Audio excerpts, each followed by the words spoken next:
Dijimos cuando nos fuimos a la pausa que teníamos un invitado de primer nivel, por su trayectoria, por su carácter, su personalidad, su compromiso, un hombre siempre vinculado a causas justas de este país, con un ejercicio pleno, transparente, correcto, como lo es mi amigo de hace tanto tiempo, don Pelegrín Castillo. Bienvenido. Muy buenas noches, muy contento de estar aquí, Kramer. Encantado de verte, Pelegrín. Aquí te doy seguimiento desde que tú eras un jovencito. Bueno, eso hace mucho. No, yo recuerdo, Pelegrín, que la primera entrevista que yo te hice, te la hice en tu casa. Ajá. Hace muchos años. Hace muchos años. Entonces fue en Arroyo Hondo, entonces. Sí. Hace unos años. O en casa del viejo, en la... No, fue en tu casa. Bienvenido, Pelegrín. Sí, bueno. Siéntate por ahí. Bueno, don Pelegrín Castillo, ¿qué te recuerda Pelegrín Peligro? Ese fue el apodo que me pusieron a mí en el vecindario y en casa cuando yo era un niño de 5 a 7, 8 años. Yo era muy inquieto. ¿Y no has cambiado? Bueno, sigo inquieto. Y la inquietud es muy importante porque cuando tú tienes inquietud, tú interrogas, te preocupas, interpretas, investigas, estudias. Mira una cosa, Pelegrín, que yo siempre me he querido preguntar, porque a veces uno se siente parte de algo, histórico, existencial, de fe, lo que sea. Pero yo me he preguntado, ¿cómo que se siente tanto Pelegrín y Juárez y Vinicito y demás? ¿Qué se siente ser un vincho? Porque debe sentirse algo como, ¿qué es un vincho? Mira, vincho fue el apodo que mi abuela, Narcisa, le puso a mi papá. Entonces él creció conocido como Vincho y ese sobrenombre, ese apodo, se mantuvo toda la vida. Cuando entró en política, vamos a decir, se convirtió en una especie de nombre de guerra. Y en el partido, entonces, toda la gente que estaba en el partido, de alguna manera, eran vinchistas. Y cuando iban a servir, por ejemplo, a una institución, ahí están los vinchos, cuidado, que ahí están los vinchos. ¿Y tú cómo te sientes con eso? Mira, yo me siento contento porque eso demuestra la marca. Obviamente sabemos que es una marca de controversia, porque el viejo no es una figura común. Jacques Maritain, el filósofo del humanismo cristiano, decía que en las sociedades eran necesarios las figuras proféticas y las minorías militantes, porque las grandes estructuras de poder, por lo común, son conservadoras, son inmovilistas, no se plantean nunca grandes desafíos, grandes reformas, porque los intereses la mediatizan. Entonces tiene que aparecer siempre ese tipo de figura, de personalidad que va a contracorriente, que choca con intereses. A veces se adelanta el tiempo. Se adelanta el tiempo. Sí. Normalmente la vanguardia corre el riesgo de quedarse aislada. El viejo y para males o incomprendida. Y para males de sus adversarios y enemigos, entonces dura mucho don Vincho. No. Con el tiempo él ha tenido la satisfacción de que mucha gente que lo combatió o lo descalificó o no creyó en muchas de las cosas que él planteaba, él ha tenido la satisfacción de encontrarse con la gente dándole testimonio de agradecimiento, porque él no ha estado en el poder, pero sí ha sido un testigo de la vida nacional. No, él ha estado en el poder, lo conocido presidente. No, mira, el poder es una cosa, la influencia es otra. El viejo ha sido una figura... Él ha estado en las dos cosas. El viejo ha sido una figura muy influyente en casi todos los momentos críticos de los últimos 50 años. Ha jugado algún tipo de papel. Desconocemos, yo lo desconozco. Sí. ¿Hubo alguna relación de cercanía, de intimidad, de alguna manera con el doctor José Francisco Peña Gómez y don Vincho? Mira, hubo momentos ¿O siempre fue...? Mira, hubo momentos en que había buenas relaciones. El viejo lo ha referido varias veces. Hubo un periodo, él no tenía trato así con el doctor Peña Gómez, pero en una coyuntura donde el doctor Peña Gómez se vio confrontado con las Fuerzas Armadas, la situación se puso muy peliaguda para el PRD y para el doctor Peña Gómez. ¿Y cómo interactuó con Vincho? Entonces, Ney Nivar le dijo, que era muy amigo de Peña, le dijo, mira. ¿A quién le dijo? Al viejo, a Peña Gómez, Peña le dijo, Gómez. mira, yo creo que quizá Vincho te pueda ayudar con Balaguer. Quizá Vincho te pueda ayudar con Balaguer. Trata de verlo. Y como Jacobo y el viejo tenían siempre una relación muy cordial, recuerdo ese día que fueron ambos. ¿En qué periodo estamos hablando? Viejo. Estoy hablando, eso debió ser para el año 77. Sí, estaba bien complicado. 77. Sí, Balaguer 78. en el ejercicio. Lo que pasa era que el doctor Peña Gómez le habían dado una información equivocada de que las Fuerzas Armadas habían tirado un cadáver en la UAS. Y él acusó a las Fuerzas Armadas. Entonces, eso tuvo repercusión nacional e internacional y las Fuerzas Armadas presentaron una querella. ¿Contra quién? El doctor Peña Gómez. Ese era el problema. Tú te imaginarás lo que es un dirigente político acusado institucionalmente por las Fuerzas Armadas. No, eso es una cosa. Eso era un problema, y más el doctor Peña Gómez, que tenía muchos enemigos en las Fuerzas Armadas. Entonces, Jacob, ¿y en qué quedó? ¿Se juntaron? No, se juntaron. Peña Gómez y Vincho se juntaron. Sí, le explicaron la situación y le dijeron, básicamente, Ney había recomendado que fueran donde el viejo, a ver que el viejo fuera como el portavoz de una petición. El intermediario. De que desistieran ¿Y de esa tú querella. recuerdas si supiste? No, eso es ¿Cuál público. fue el encuentro? No, ¿cómo se dio el encuentro Peña Gómez-Vincho? ¿De fraternidad? ¿De autoacecho? No, mira, después ¿De autoacecho? ¿Cómo fue? Después de eso, sí, porque el viejo habló con Balaguer y le dio las razones de por qué eso, él, aunque jurídicamente podía tener asidero, políticamente era una situación de mucho riesgo hasta para el propio gobierno. Porque tú no puedes coger al principal líder de la oposición o al líder más fogoso y someterlo ¿Y qué se procuraba al tribunal. con eso? Mira, eso no se entendía. Ablandarlo, porque había una versión de que las Fuerzas Armadas esta vez iban a retaliar fuertemente a los opositores. Y empezaron con ¿Y quién era el ministro de la Fuerza Armada? En ese momento, yo creo que era Bochán. Okay. Yo creo que era Bochán. Y nunca fue más. 77 o 76. Sí, y nunca más se volvieron a juntar Peña Gómez. No, después el doctor Peña Gómez fue y habló con el viejo. Y luego de ese dio las evento. gracias y le dijo que él quedaba muy en deuda moral por el apoyo que le brindó en un momento tan difícil. Y bueno, de ahí salió una relación que duró poco. De amor y odio. No, duró poco por una razón. El viejo hizo un planteamiento político, porque el viejo estaba viendo la crisis venir. Hizo un planteamiento político de que se necesitaba un pacto sin precedentes para lograr una transición que permitiera que el Partido Reformista saliera del poder, pero de una manera concertada, pactada. Para evitar mayores problemas. Para evitar mayores problemas. Sí. Yo creo que el viejo incluso estaba viendo la experiencia española que se estaba dando en ese momento.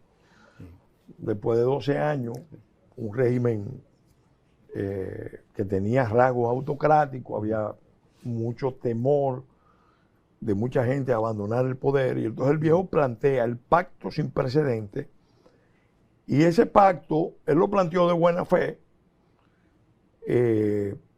y gente del PRD se le acercó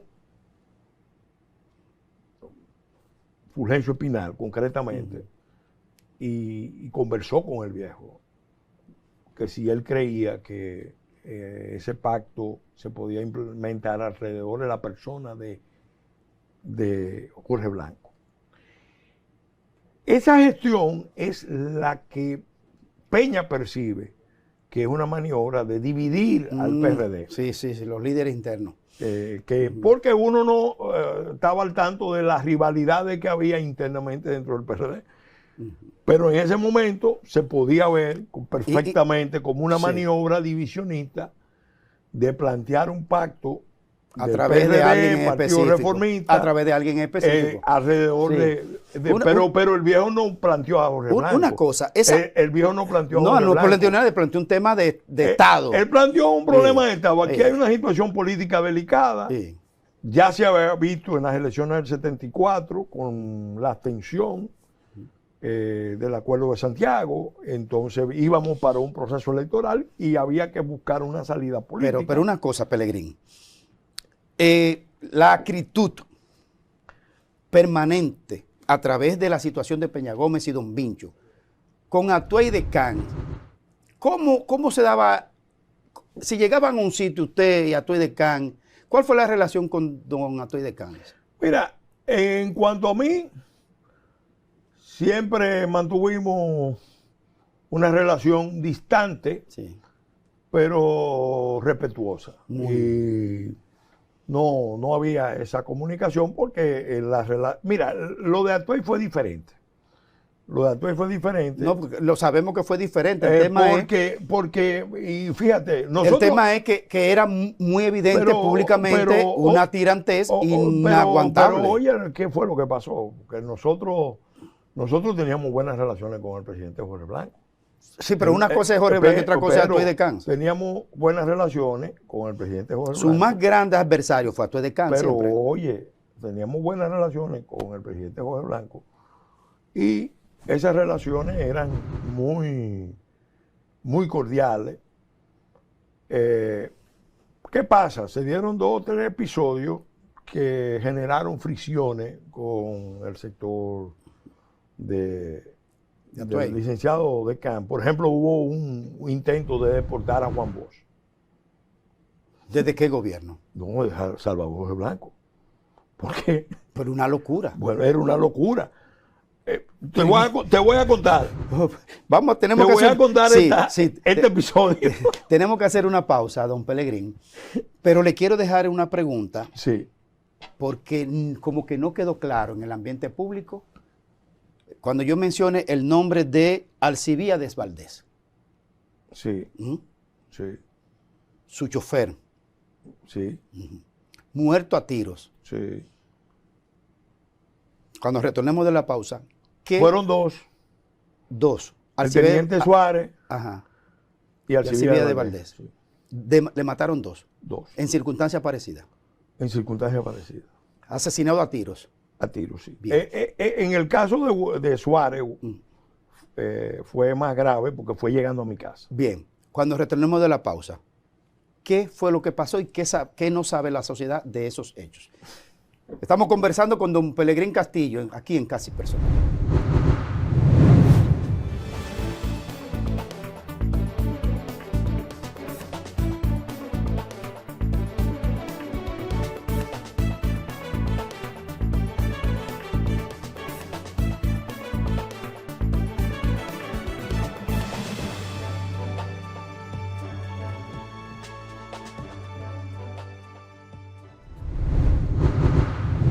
Bien, seguimos, Pelegrín.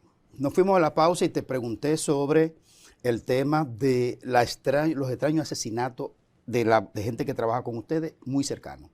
¿Qué fue lo que pasó para que nos responda a esos graves asesinatos? ¿Qué fue lo que pasó con la posibilidad de deportación de Juan Bosch? Mira, yo te decía, por el presidente Salvador. Yo te decía que uno de los elementos que generó fricciones originalmente con el gobierno de Salvador, nosotros teníamos buenas relaciones, es que en un momento dado... o sea, iban a deportar al profesor Juan Bosch. Después de la crisis del 84, Juan Bosch le pidió la renuncia al presidente Jorge Blanco. Entonces, la respuesta que el gobierno da, y ahí el licenciado Decán se había involucrado, era cercarle la casa a Juan Bosch y se estaba montando un operativo para detenerlo y deportarlo. ¿Cómo nos enteramos? ¿A dónde lo iban a mandar? ¿Cómo nos enteramos nosotros de eso? Ustedes los pinchos. Sí, claro, porque yo estoy llegando a la oficina de abogado temprano y veo al general Cuervo Gómez, ministro de la Fuerza Armada, amigo de mi padre, ¿A dónde lo encontraste? alumno, allá en la oficina. ¿En tu oficina? Sí, que fue precisamente porque estaba inquieto con lo que se estaba planeando. Y él se daba cuenta, como militar, que eso era una situación... O sea, al margen de él, él se enteró como militar al fin y No, manejando él la era el inteligencia. ministro de la Fuerza Armada, Sí. el secretario de la O sea, Fuerza a él lo Armada. estaban involucrando Y directamente. parece que el presidente Jorge Blanco quiso una consulta, una opinión del viejo y mandó al general Cuervo Gómez a consulta. a consulta. Y obviamente el viejo le dijo, no, espérese, eso es una locura. Eso va a traer una crisis nacional e internacional, porque tú coger a un expresidente, detenerlo y sacarlo, eso no se puede manejar así. Eso era encender la pradera. En completa. realidad, don Juan también le había echado leña al fuego, porque después de la crisis del 84, tú pedirle la renuncia al presidente era generar un ambiente complicado. Después vino un episodio que fue un caso famoso, el caso de Héctor Méndez, que nos llegó allá a la casa. Y te voy a revelar esto. Quien manda, el caso llega por diferentes vías, pero la vía a la que se le prestó mayor atención fue el cardenal López Rodríguez. ¿Para qué? Bueno, porque el hermano de un oficial que estaba involucrado, es un expediente muy largo, no lo vamos a hacer aquí. El hermano sacerdote de un oficial que estaba involucrado en el escenario pide protección para su hermano. El Y el cardenal lo manda a casa del viejo, y el viejo obviamente se entera de la versión que da ese oficial, y bueno, una situación muy delicada, pero ahí se deterioraron las relaciones con el gobierno. Pero eso no fue un evento, porque nosotros no teníamos ningún motivo de tener el nivel de diferencia que llegamos a tener.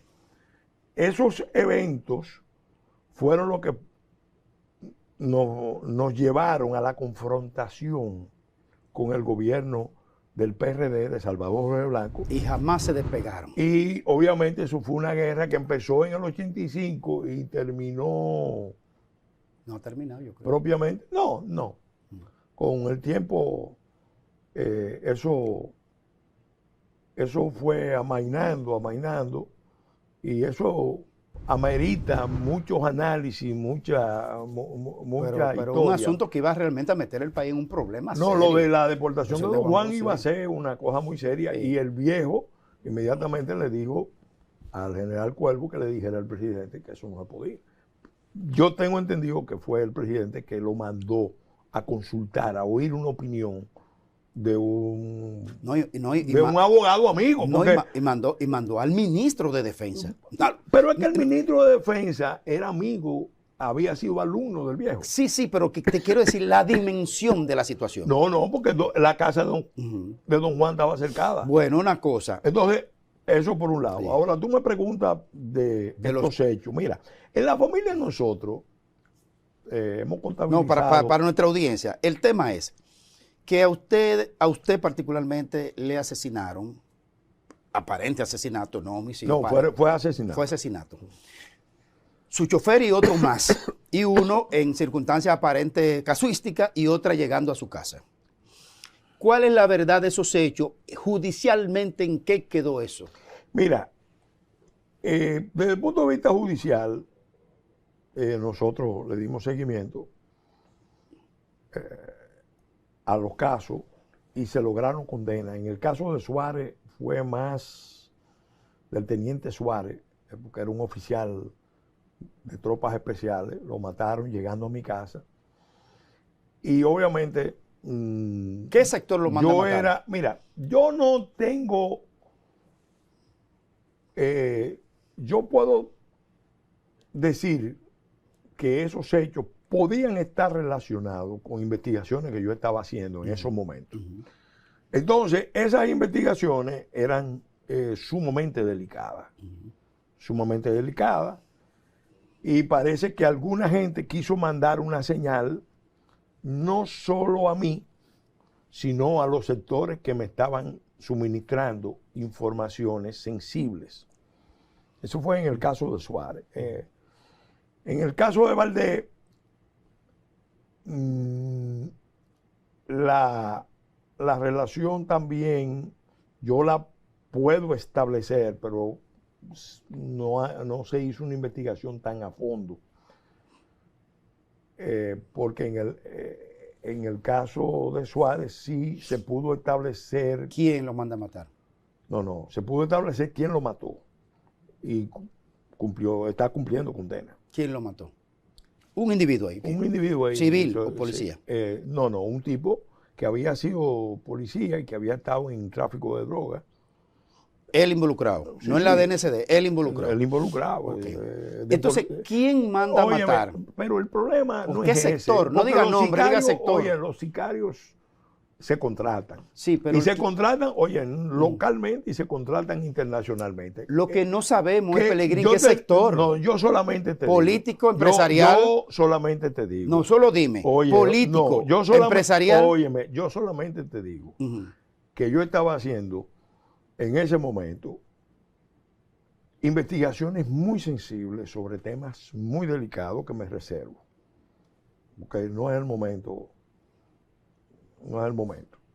Y obviamente ya en ese momento sí era una cuestión sensible y yo había socializado las informaciones que había recibido, porque había gente que se estaba acercando a darme información. Entonces yo creo que el asesinato, por ejemplo, del teniente Suárez fue como un mensaje que se mandó para que los sectores que estaban dando información a mí como diputado, que estaba llevando a cabo investigaciones, como diputado y presidente de una comisión, esos informes, de hecho, yo lo había compartido con organismos de seguridad del Estado. Muy bien, no nos diga, don Pelegrín, pero ¿llegó a término esa investigación?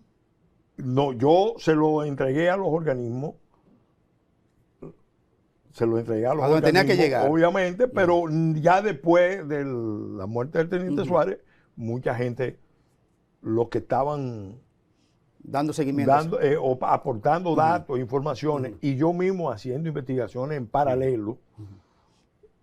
A mí la impresión que me da, a mí la impresión que me da es que usted con los años se ha ido ablandando. No.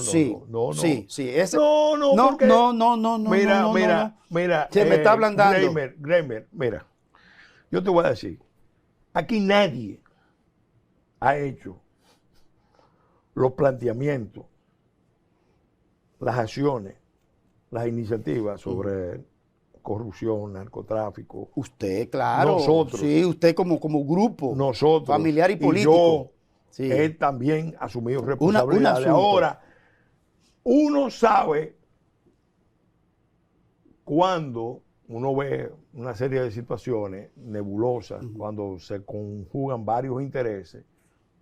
Saber administrar. No, saber administrar porque uno no quiere que le sigan matando gente alrededor. Sí. Y también uno tiene que cuidarse. No, estamos de acuerdo.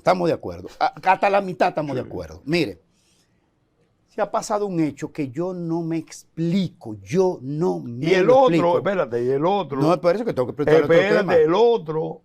Valdés. Ese yo no lo puedo conectar tanto con hechos premeditados. Con investigaciones que yo estaba haciendo, pero era un momento en que había, vamos a decir, sectores muy poderosos que podían tener algún interés de mandar un mensaje un mensaje. De hecho, todos los abordajes que ustedes hacen, pocos mensajes le mandan. Hay cinco asesinatos de personal nuestro que se cometieron en diferentes momentos, en diferentes coyunturas. Y obviamente ¿Algún día usted revelará esas cosas? la mayoría de los autores, por lo menos en los dos casos míos, pero espérese, que yo le quiero presentar este caso, a ver si usted maneja algo, o si usted ya decide no echar más pleito en este país. ¿Qué es lo que ha pasado con un caso que debería estar en la Corte Internacional de Investigaciones sobre Derechos Humanos y demás? ¿Cómo es posible que 3 agentes del DICRIN a pleno sol en la 30 de mayo asesinen a pleno sol a 3 agentes de la DNCD y la procuradora no diga nada, el señor Cabrera Ulloa no diga nada, el director del DICRIN no diga nada? Nadie dice nada. ¿Qué usted sabe de eso? Lo que ha salido por los medios de comunicación. Sí. Lo que ha salido por los medios de comunicación, lo que le llegan a uno nada, por diferentes versiones. De repente a usted se le acabaron la fuente. No. Oye, mira, Greimer. Pero que nadie le está reclamando nada a nadie. Al presidente de la República, nadie le ha dicho, presidente, en la semanal, mire, usted sabía que mataron 3 agentes. Óyeme. Yo te voy a dar un listado de temas que yo estoy manejando. Pero de ese no sabe. Pero de ese ayude a la sociedad. Pero, óyeme, ayúdenos. Tú estás planteando eso como que eso es. Eso no es nada. Mira, espérate.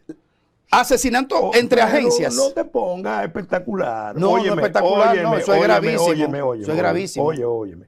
La responsabilidad mayor que yo tengo, y conmigo, el grupo mío, y mucha gente más que está trabajando, es enfrentar una maldita conspiración contra la República Dominicana, una operación de alta inteligencia que la están manejando sectores de poder en los Estados Unidos, profundizando, escalando la crisis de Haití para provocar una estampida, un éxodo masivo frente a la República Dominicana. Y yo no he vacilado en señalar quiénes son los actores principales de esa conspiración. ¿Quiénes son? La diáspora haitiana, que es más poderosa que nunca antes. El caucus afroamericano. Y sobresale, sobre todo, hay una figura que está sobresaliendo últimamente, pero hay que mencionarlo aparte, que es Luis Farrakhan, el líder de la Nación del Islam. ¿Cómo? Y en el Partido Demócrata, lo dijo el senador Marco Rubio, porque uno lo venía diciendo y decían, no, esos son ustedes, los bichos, siempre están exagerando, inventándose cosas. Mira, sectores radicales del Partido Demócrata o sectores liberales, llámale como tú quieras. Y ahí menciono expresamente al presidente Bill Clinton y al presidente Barack Obama. ¿En ese plan? En ese plan. Pero es grave. Entonces, nosotros estamos en una lucha de otro tipo. ¿Qué hacemos? ¿Y qué hacemos entonces, Pelegrín? Porque los poderes fácticos y los poderes en ejercicio, presidente de la República, presidente del Senado, presidente de la Cámara de Diputados, procuradora general y los sectores empresariales, nada está, o sea, no espérate, yo te voy si usted lo sabe, ellos lo saben. Pero ellos lo saben. ¿Y por qué no ellos están sintiendo las presiones? ¿O tú crees que cuando en la Cámara de Representantes le lanzan una andanada de ataque a la Central Romana y la califican de una empresa que tiene un régimen de semiesclavitud? Lo hacen un grupo de representantes porque quieren. No, eso es parte del plan. Porque le están mandando un mensaje al empresariado dominicano de que si ellos le hacen eso a la empresa de inversión americana más grande, norteamericana más grande en República Dominicana. Y de Latinoamérica, no es la más grande. Pero es la más grande aquí. Ellos están en condiciones de hacerle a cualquier sector de la vida nacional la vida imposible. Porque lo que quieren es que la República Dominicana se rinda. Chantaje en todas las líneas. Sí. Y eso es lo que nosotros estamos enfrentando hace muchos años. Pero ustedes lo están enfrentando solo, porque yo no veo al presidente de la República en esa dirección y no veo a ningún otro sector. Al contrario, lo vemos adocenado frente al tema. Mira, vamos a ser objetivos. ¿Tú me permites? No, objetivo no. Usted ahora, porque ustedes están ahora con el gobierno. No. Óyeme, la posición es nuestra. Ningún sector, tú lo acabas de decir. Sí, los sectores no los veo. No lo ven. Ahora, yo te puedo decir, si me dejas analizar objetivamente. No, yo lo dejo analizar. Mira, en el año, y te voy a poner una tarea. Y yo cuando me ponen, yo te voy a mandar unos documentos para que tú lo analices y hagas un programa sobre eso. Y después me puedes invitar. Mira, en la administración Trump, el presidente Moïse, lo acababan casi de elegir, estaba impulsando un programa para modificar la Constitución, implantar una especie de dictadura presidencial. Él tenía el apoyo de una serie de sectores que consideraban que Haití solamente se gobernaba con mano fuerte. Y al parecer es así. ¿Qué pasa? En 10 de enero del 2021, 10 de enero del 2021, el presidente Moïse y el presidente Abinader firman un acuerdo. ¿La foto aquella? No, firman un acuerdo. Lo puedes buscar en la página de la presidencia y en la página del MIRED, donde se enuncian 9 puntos de compromiso. Fue una declaración de compromiso. ¿Y qué pasó? De esos 9 puntos, habían 4 de alto interés para la República Dominicana. ¿Cuáles son? El tema del reconocimiento del presidente haitiano, de que tiene que documentar a sus nacionales. Sí. Un registro civil que no tiene. Sí. Pero eso era muy grave para mucha gente porque le deshacía el plan, la patraña de la patridia. Claro. Si el presidente haitiano acepta que tiene que documentar a sus nacionales, lo que le está diciendo es que son nacionales. Es que en el fondo no es un problema de apatridia, sino de indocumentación. Sí. Primer punto. Segundo punto. Sí.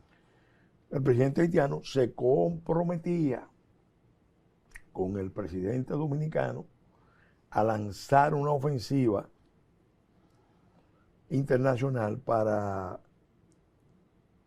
construir una red de hospitales en Haití, de modo que la situación que hay de parturientas se amainara, se revirtiera, sí. Porque lo normal es que las haitianas alumbren en su país, no tengan que venir aquí. El hecho de que los dos presidentes firmaran eso era algo muy importante. ¿Pero qué ha pasado con todo eso? Espérate, vamos por parte para que veamos el calibre del acuerdo. Tengo que hacer una pausa. Y lo que pasó después. Que son de las cosas que terminan costándole la vida al presidente Moïse. Bueno, pues aguántemelo ahí, que tengo que hacer una pausa. Antes de irnos a la pausa, porque eso le iba a preguntar, ¿quién complota para matar al presidente haitiano? Vamos a hacer una pausa, pero le voy a hacer una pregunta. ¿Tiene Pelegrín Castillo, entiende, el suficiente tiempo en política, que ha ido madurando, lo hemos visto, hacerse un hombre vigoroso intelectualmente y políticamente? ¿Ya usted está disponible en algún momento para aspirar a la presidencia de la República? Pero cuando retornemos de la pausa, don Pelegrín.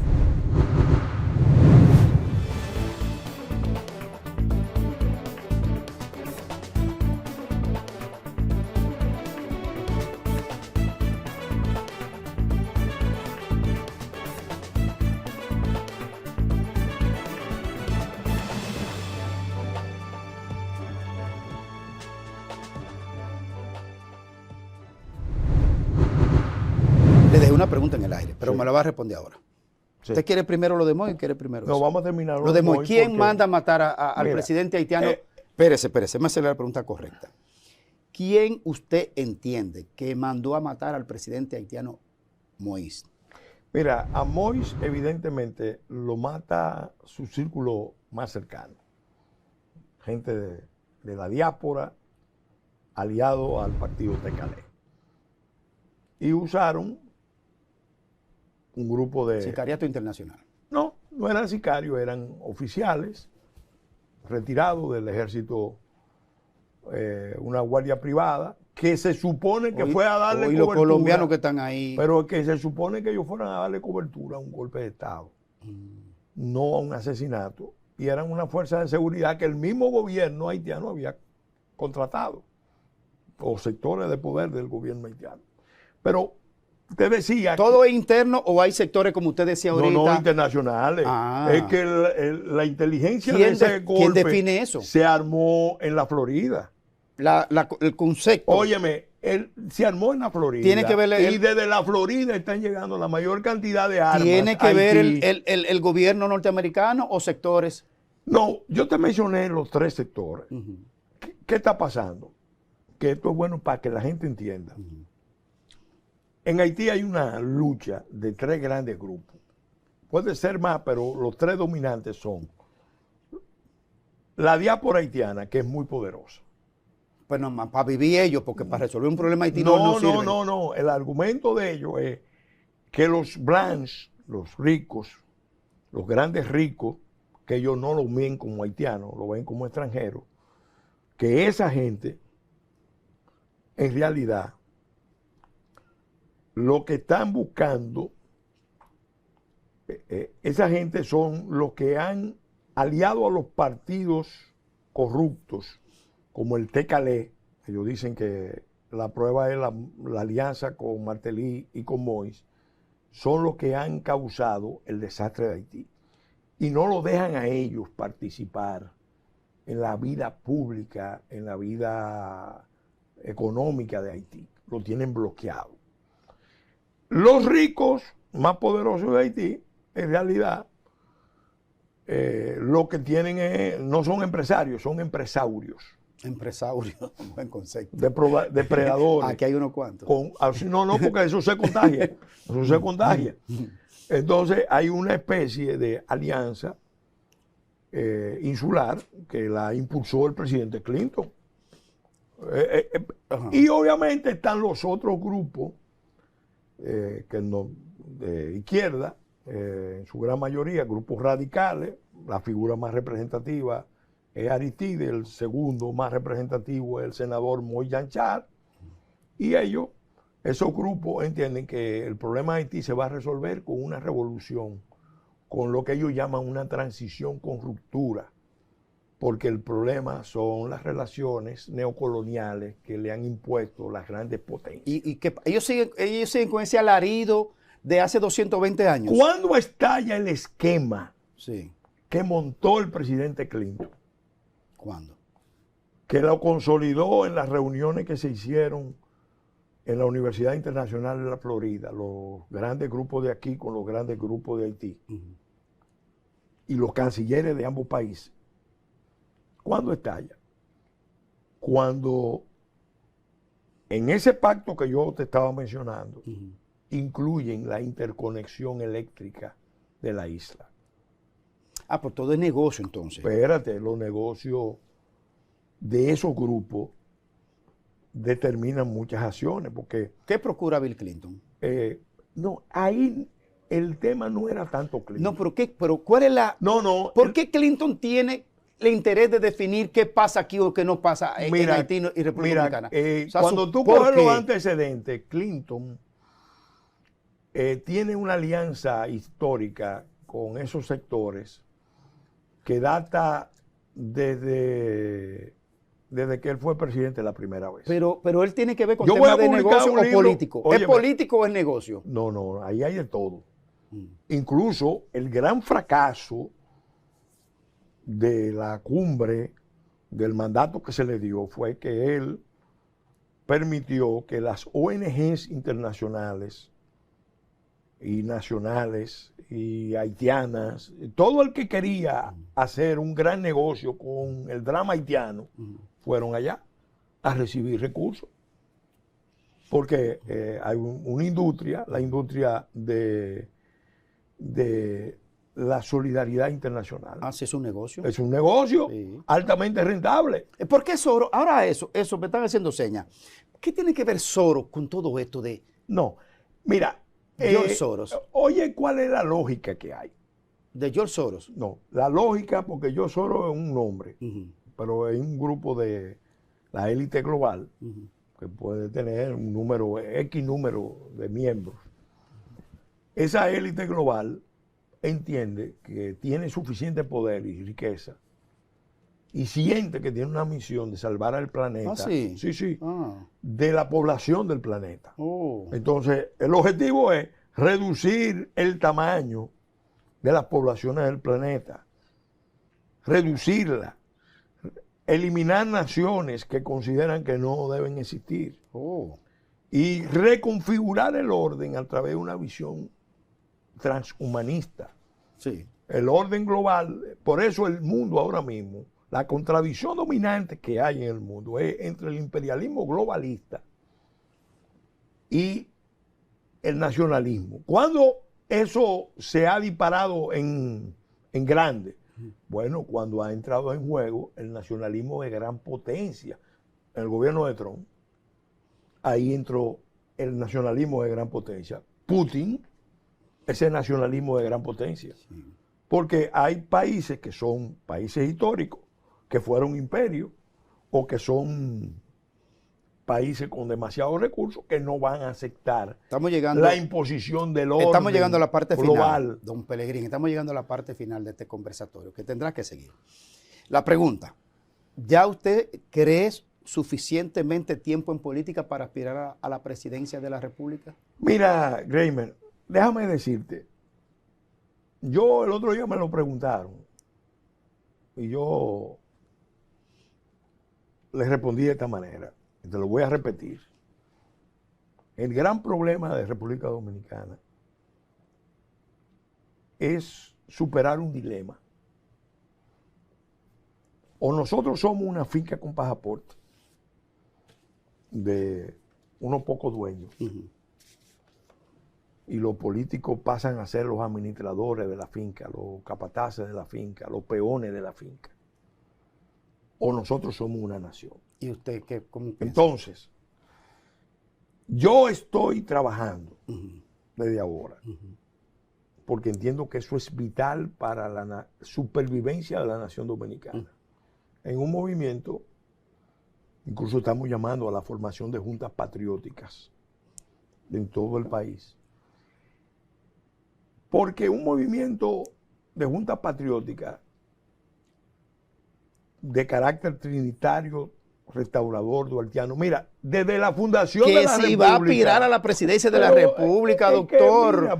Es que tengo que saber. Pero es que la gente espera. Espérate, porque yo te voy a decir una cosa. Yo no aspiro a ser administrador en la finca con pasaporte. Pero piensa ser presidente. Si la nación dominicana, el pueblo dominicano, toma el camino de un movimiento patriótico nacional para cambiar esas relaciones de poder degradantes y degradadas. Pero doctor, que si usted piensa aspirar a la presidencia, dispuesto a trabajar y a asumir cualquier responsabilidad, incluyendo la presidencia de la República. Incluir cualquier responsabilidad. Incluyendo la presidencia de la República. Desde el martirio. No, perdón. Óyeme, desde el martirio. Doctor, mire, doctor. Hasta la presidencia. Bueno, pues dígamelo claro. Pero para mí el tema. No me lo autorice más. No, porque yo te voy a decir una cosa. No, doctor, ya. Es que lo más simple, lo más simple. Dios mío. Y lo más. Qué difícil. Y lo más superficial. Y lo más. Pero hay que decírselo a la gente, doctor. No. La gente tiene que entender. ¿Usted cree que la gente lo va a estar codificando? Es que a mí no me interesa. Ese bordeo. A mí no me interesa aspirar a la presidencia de la República en una república que se está manejando como una finca con pasaporte. Pero usted va a aspirar. Si se va a cambiar ese orden de cosas y se genera un movimiento patriótico nacional, aspiraría. Yo estoy dispuesto a asumir cualquier responsabilidad. Muy bien. Cualquier responsabilidad. Ok, doctor, usted se moldeó intelectualmente en una catedral teórica del doctor Vincho Castillo, su padre, y no hay manera de que usted responda corto. Yo le voy a hacer esta pregunta sobre el nuevo embajador que designó Estados Unidos, que no tiene 4 años sin embajador, como Pau Pau a este país. No, eso y no fue Turriegui, así. el de origen... Eso no fue así. Mira, lo mejor que pasó, para que tú entiendas, sí. Lo mejor que pasó fue que no mandaran al embajador que originalmente propusieron. Yo sé. ¿Y usted conoce a Turriegui, el nuevo embajador que viene? Sí, lo conozco. Él se pronunció más como que iba a ser embajador de Haití que de República Dominicana.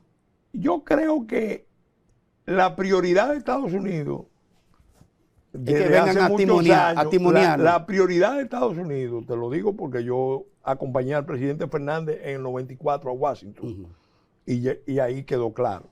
Estados Unidos entiende, la visión estratégica de Estados Unidos es que ellos no pueden manejar las crisis haitianas sin involucrar a República Dominicana. Evidentemente. Entonces, usted desde que ese embajador haga el primer planteamiento que usted entiende, ¿usted lo va a enfrentar?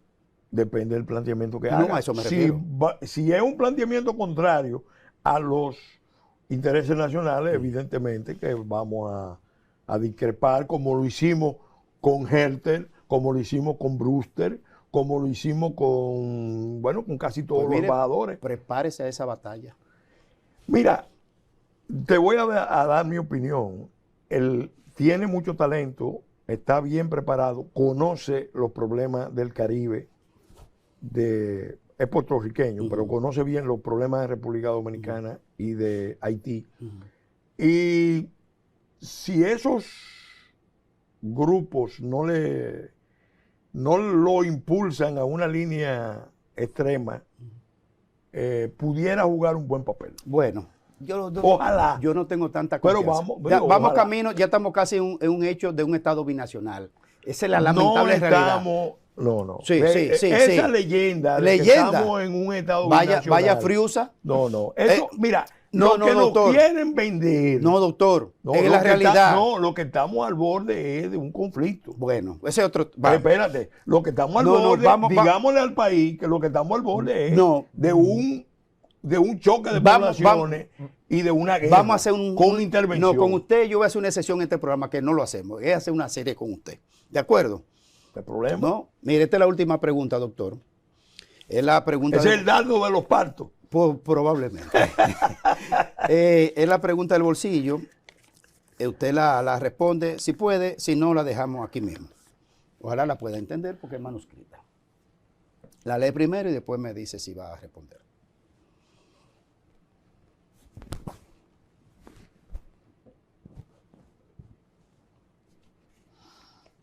Mira, personalmente yo entiendo que esa no es una prioridad. No, pero dígale al público de qué se trata entonces. No, tú preguntas aquí que si acompañaríamos al presidente Abinader si reforma la Constitución para la reelección. Creo que el presidente Abinader no va a proponer una reforma a la Constitución para su reelección. Eso es lo primero. Personalmente entiendo que no es tampoco el tema de la reelección un tema prioritario para el país. Pero de hecho, ya yo creo que está bastante definido. Pero si lo hiciera, todos han cambiado al final de postura sobre la reelección. No, pero si lo hiciera, ¿qué haría Vincho? Yo te voy a dar una respuesta. Me voy a arriesgar a darte una respuesta. Sí. El presidente Abinader nunca se va a arriesgar a devolverse de esa posición de la reelección, de que él no se va a reelegir. Gracias, doctor. Gracias, doctor. A ustedes gracias por acompañarnos. Hemos conversado con don Pelegrín Castillo. Hasta un próximo encuentro casi personal.